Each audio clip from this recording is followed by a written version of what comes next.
আসলে আপনারা দেখেছেন আমাদের বাংলাদেশের যে বড় বড় প্রবলেমগুলি ক্রিয়েট হয়েছে সব জায়গায় মেয়েরা আছে। যেমন হাদির মামলায় 2টা মেয়ে আছেন। এখন আমাদের রাষ্ট্রপক্ষ থেকে বলা ছিল যে স্যার হাদির মামলায় যে 2 জন গ্রেপ্তার করা হয়, যদিও তারা ওয়াইফ ছিলেন, তারাও কিন্তু মেয়ে।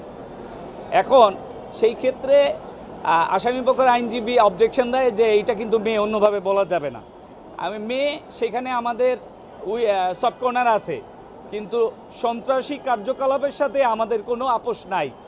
এখন এই বিষয়ে আমাদের বলা ছিল যে অবশ্যই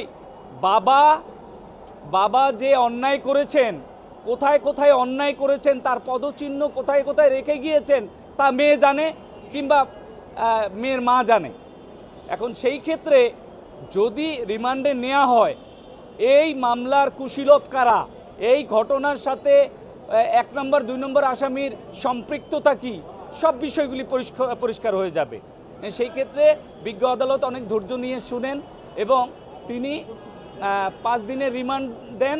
7 কার্যদিবসের মধ্যে রিমান্ডটাকে কার্যকর করার জন্য আয়োগকে নির্দেশ দেন। আরিফ ছিলেন হচ্ছেন বিএনপির একজন কর্মী। সাধারণত কর্মী সম্মেলন হয়, আমাদের এখন সামনে ইলেকশন, বিভিন্ন জায়গায় কর্মী সম্মেলন হচ্ছে।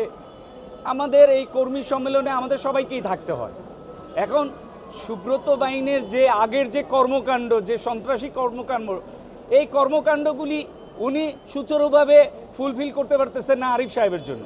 টানা তৃতীয়বার অর্জন করেছে দেশের সেরা সুপার ব্র্যান্ড স্বীকৃতি বসুন্ধরা টিস্যু। এখন যেহেতু আরিফ সাহেব কাটা হয়ে গেছে, সেহেতু আরিফ সাহেবকে ভ্যানিশ করে দেন, এবং সেটাই হয়েছে।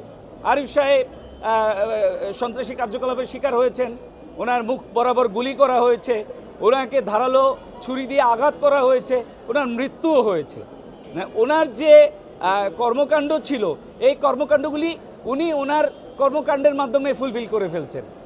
এখন আমাদের বিষয় হচ্ছে, যেহেতু তদন্ত চলতেছে, তদন্তের স্বার্থে যাকে যাকে গ্রেপ্তার করা দরকার, যারা যারা সামনে চলে আসছে, আমাদের তদন্তকারী অফিসাররা তাদেরকেই গ্রেপ্তার করছেন, এবং এই গ্রেপ্তারের সাথে অবশ্যই সুব্রত বাহিনীর মেয়ের সম্পৃক্ততা আছে। এই বিষয়ে আপনাদের মিডিয়াই কিন্তু প্রতিবেদন বানিয়েছেন, অনেক প্রতিবেদন বানিয়েছেন যে সুব্রত বাহিনী তার মেয়ের মাধ্যমে কর্মকাণ্ড পরিচালনা করেন।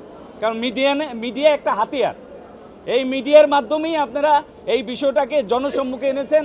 আমরা মিডিয়ার মাধ্যমেই দেখেছি যে সুব্রত বাহিনী তার মেয়ের মাধ্যমে যাবতীয় সন্ত্রাসী কার্যকলাপ এই জেলখানার বাইরে পরিচালনা করে আসতেছেন, এবং এই সন্ত্রাসী কার্যকলাপ এতই মজা যে আপনার বিনা কষ্টে ইনকাম করা যায়, এটাই হচ্ছে বাস্তব।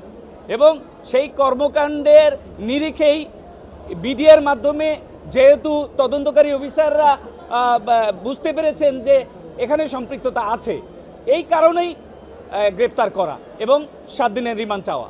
এইটা সিম্প্যাথি ক্রিয়েট করা। আমি একজন innocent person, because of I M A women, that is the fact. এখন এই বিষয়টা এখন আর আমাদের দেশে কেউ খায় না। আপনি জানেন, আপনারা সবাই মিডিয়ার বড় বড় পুরোধা এখানে আছেন, আপনারা জানেন যে বেশ কয়েক বছর আগে একটা ঘটনা ঘটছিল, শ্বশুরকে হত্যা করেছে ছেলে এবং ওয়াইফ মিলে। হ্যাঁ, এবং এই ঘটনাগুলি কিন্তু আমাদের দেশে পুনরাবৃত্তি ঘটতেছে। এখন আপনি মেয়ে দেখে যে আপনি তাকে মাফ করে দিবেন, তাহলে তো প্রকৃত ঘটনাটা সামনে আসবে না, কারণ আইন সবার জন্য সমান। এখন একটা বাচ্চা মেয়ে তার মায়ের সাথে মিট করতে যাবে, এটা জজ সাহেব তাকে অনুমতি চেয়েছেন, অনুমতি দিয়েছেন, এবং সেই সুবিধাটা উনি নেওয়ার চেষ্টা করেছেন। এই